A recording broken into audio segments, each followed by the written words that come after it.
একদিকে ঘরকন্নার কাজ, অন্যদিকে অফিস সামলানো, কাজেই আলাদাভাবে ত্বকের পরিচর্যা করারও প্রশ্ন হয়ে ওঠে না।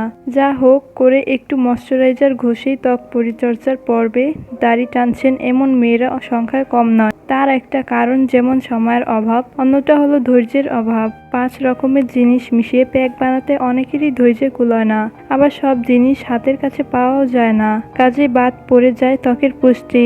ইন্টারেস্টিং লাগছে? এমন অজস্র উপাদান আপনার হাতের কাছেই রয়েছে যা একটুখানি মুখে মেখে নিলে আপনার ত্বকে পাবে পরিপূর্ণ পুষ্টি। ত্বকের বেশ কিছু সমস্যাও কমবে, যেমন পাকা পেঁপে। অনেকেই পাকা পেঁপে খেতে ভালোবাসেন। শুধু কয়েকটা টুকরো নিন মুখে মাখার জন্য, আপনার ত্বকের একাধিক সমস্যার সমাধান করবে পাকা পেঁপে। নিজে জেনে নিন। গায়ের রং উজ্জ্বল করতে, প্রাকৃতিকভাবে উজ্জ্বল করে তুলতে চান গায়ের রং? পাকা পেঁপে বেছে নিন। পেঁপেটা চটকে নিন, 1/2 কাপ মতো পরিমাণ হবে।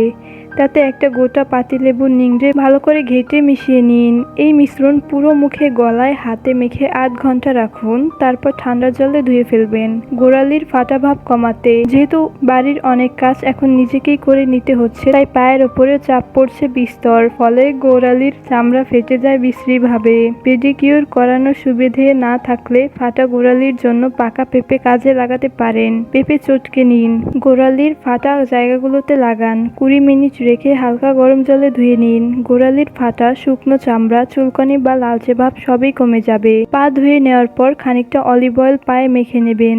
দাগ ছোপের উপশমে, মুখে ব্রণের দাগ থেকে শুরু করে হাঁটু বা কনুইয়ের কালচে ভাব সবই কমাতে পারে পেঁপে। তবে তার জন্য দরকার কাঁচা পেঁপে। ব্লান্ডার দিয়ে পেঁপের টুকরো থেতো করে নিন, তাতে 1 চা চামচ পাতিলেবুর রস মেশান। এবার এই মিশ্রণটা লেপে দিন কনুই আর হাঁটুতে। ব্রণের দাগের উপরেও লাগাতে পারেন। শুকিয়ে গেলে ঠান্ডা জলে ধুয়ে ফেলুন। নিয়মিত কয়েকবার করলে দাগ হালকা হতে শুরু করবে। ত্বকের তারুণ্য ধরে রাখতে